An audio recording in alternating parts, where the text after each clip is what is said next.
MP versus MLA ఆవేశంతో ఎమ్మెల్యేపై చేసుకున్న MP అట ఎమ్మెల్యే కొట్టినట్టు ఎంపీ నియోజకవర్గంలో జోక్యపై ఇద్దరి మధ్య వాగ్వాదం ప్రతిగా అంత్యస్థాయిలో స్పందించిన ఎమ్మెల్యే సర్ది చెప్పలేక ఇబ్బంది పడ్డ మాజీ శాసనసభ్యుడు మంత్రి కారులోనే ఘటన మౌనంగా ఉండిపోయిన మినిస్టర్ అట అబ్బా ఏందో మరి ఇది ఒకసారి చూద్దాం దీని గురించి నాకు చదివితే కొన్ని లీడ్స్ దొరుకుతాయి.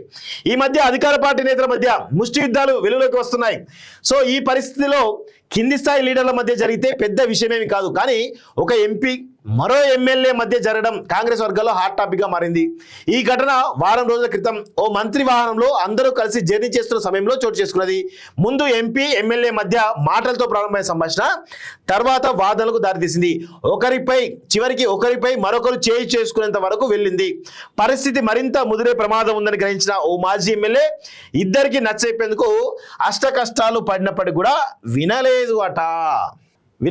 పడాల్సి వచ్చిందని ప్రచారం జరుగుతుంది. ఓడిన నేతను ఎంకరేజ్ చేస్తారా?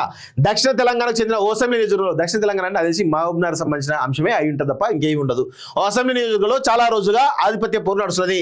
కాంగ్రెస్ టికెట్ పై పోటీ చేసి ఓడిపోయిన నేతకు ఆ పార్టీలో చేరిన బీఆర్ఎస్ ఎమ్మెల్యే మధ్య సై అంటే సై అనేలా రాజకీయ పరిస్థితులు ఉన్నాయి. అయితే ఇద్దరిని కూర్చోబెట్టి సమస్య పరిష్కరించిన స్థానిక ఎంపీ ఓడిన నేతను ఎంకరేజ్ చేస్తున్నారనే విమర్శలు ఉన్నాయి. ఈ విషయంపై సిట్టింగ్ ఎమ్మెల్యే తన నియోజకవర్గంలో ఎంపీ జోక్యం పెరిగిందని ఏకంగా సీఎం రేవంత్ రెడ్డికి కంప్లైంట్ చేసినట్టు ప్రచారంలో ఉంది. అయితే ఈ మధ్య స్థానికంగా భూభారతిపై అవగాహన సదస్సు నిర్వహించారు. ఈ ప్రోగ్రాం కోసం హాజరయ్యేందుకు తన వెహికల్లో ఉన్న గన్మెన్లందరినీ దించేసిన మినిస్టర్, నాకు తెలిసి పొంగులేటి శ్రీనివాసరెడ్డి, స్థానిక ఎంపీ ఎమ్మెల్యే అదే ప్రాంతానికి చెందిన ఓ మాజీ ఎమ్మెల్యేతో కలిసి బయలుదేరారు. ముందు పిచ్చపాటిగా మొదలైన మాటలు ఆ తర్వాత సెగ్మెంట్లో నెలకొన్న రాజకీయ అంశాలపైకి వెళ్ళాయి. తనను కాదని ఓడిన నేతను ఎలా ఎంకరేజ్ చేస్తారు అని ఎంపీని ఎమ్మెల్యే ప్రశ్నించడంపై మొదలైన వాదనలు చివరికి కొట్టుకున్నారట. ఎంత దారుణంగా అంటే కాంగ్రెస్ లో ఎంత దరిద్రమైన పరిస్థితులు అంటే అంత దరిద్ర పరిస్థితులు. ముందు ఎంపీ తర్వాత ఎమ్మెల్యే, ముందు వెహికల్లో ఎంపీ ఎమ్మెల్యే మధ్యలో మాజీ ఎమ్మెల్యే కూర్చున్నారు.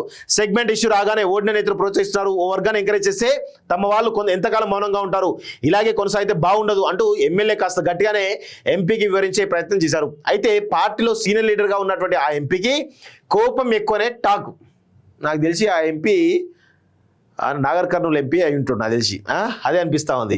ఆ తర్వాత గట్టిగానే స్పందించారు. దీంతో ఇద్దరి మధ్య మాట పెరగడంతో పరిస్థితి వేడెక్కింది. మధ్యలో కూర్చున్న మాజీ ఎమ్మెల్యే ఇద్దరిని సమాధానించేందుకు తీవ్రంగా ప్రయత్నించారు. కానీ ఈలోపే సదరు ఎంపీ కోపంతో ఊగిపోతూ ఎమ్మెల్యేపై చేసుకున్నారని తెలిసింది. వెంటనే ఆ ఎమ్మెల్యే సైతం తన చేయికి అదే స్థాయిలో పనిచేపారని ప్రచారం జరుగుతున్నది. అయితే ఈ ఇన్సిడెంట్ ను ముందు సీట్లో కూర్చున్న మంత్రి గమనించారే తప్ప కనీసం స్పందించలేని సమాచారం. కారులో జరగడంతో సరిపోయింది.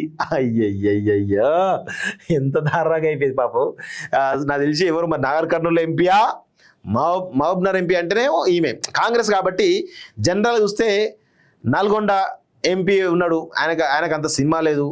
సో ఖమ్మం ఎంపీ ఉన్నాడు, ఆయనకు అంత సినిమా లేదు. నాకు తెలిసి నాగర్ కర్నూలు ఎంపీ ఉంటాడు అంతే తప్ప ఇంకెవరు ఉంటారు ఇక్కడ పెద్ద చెప్పుకోవడానికి ఎవరున్నారు కాంగ్రెస్ నుంచి?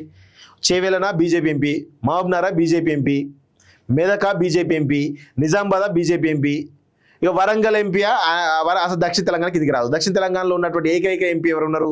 ఐదర్ లేదంటే జానారెడ్డి కొడుకు అంత సౌమ్యుడే, అంత పెద్దగా సీరియస్ అయితే అనుకోను. ఇక నా ఉన్న ఎంపీలలో కొంత గట్టిగా మాట్లాడేది మల్లు రవే. సో మేబీ ఆయననే కావచ్చేమో నా అభిప్రాయం. మరి ఎమ్మెల్యే ఎవరో తెలియాల్సిన అవసరం అయితే ఉంది. విదేశాల్లో ఉన్నత విద్యను చదువుకోవాలని అనుకుంటున్నారా? అయితే వెంటనే ఫ్లైగ్రాడ్ ఓవర్సీస్ ఎడ్యుకేషన్ కన్సల్టెన్సీని సంప్రదించండి. మీ విదేశీ కలలను సాకారం చేసుకోండి. ఫ్లైగ్రాడ్